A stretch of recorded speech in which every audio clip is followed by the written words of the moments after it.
Сіздермен бүгін дөңгелек стол істейтін боламыз. Столдың размері 1/5.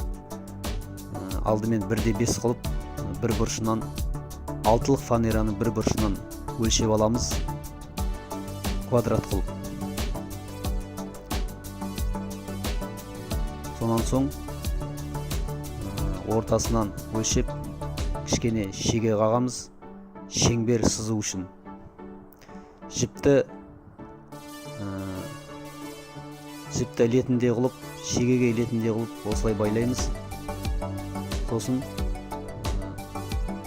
шеңберлеп сызып аламыз.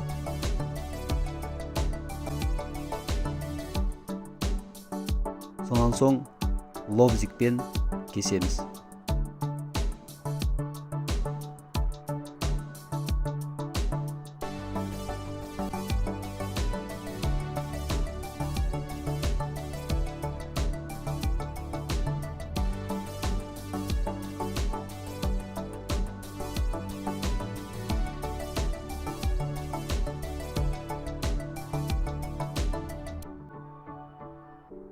Лобзикпен кесіп алдық, дөңгелетіп.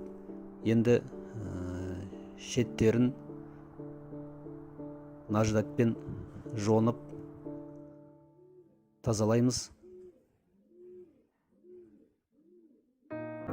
Одан кейінгі жұмыс бізге крест қылып сызып аламыз. Екі шетінен ағаштарды қою үшін, аяқтарын қою үшін, аяғына өлшеп, әр шетінен аяғы тұру керек. Сол үшін аяқ шетінде тұрғаннан кейін ол аударылып кетпейді. Аяқтардың арасындағы тұратын ағаштарды өлшейміз. Осымен өлшеп 5/4 рейкі кесеміз. 5/4 рейкінің 4 штук кесеміз. 4 штук әрқайсысы 61,5 сантиметрден.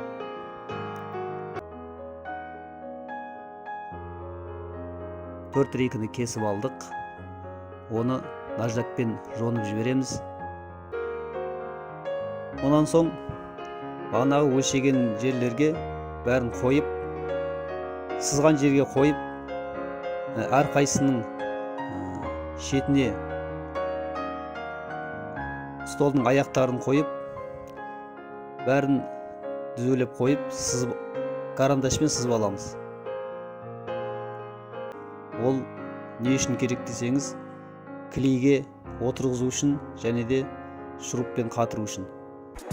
Онан соң 8-дік ағаш тесетін алып, шуруптың орнын, шуруптың қалпаға кіретіндей қылып тесеміз. 0,5 миллиметр тесеміз.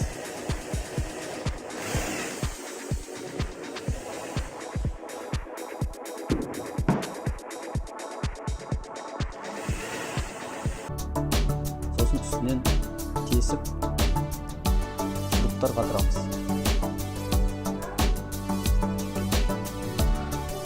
Мінекей, құрметті көрермендер, біздің столымыз дайын.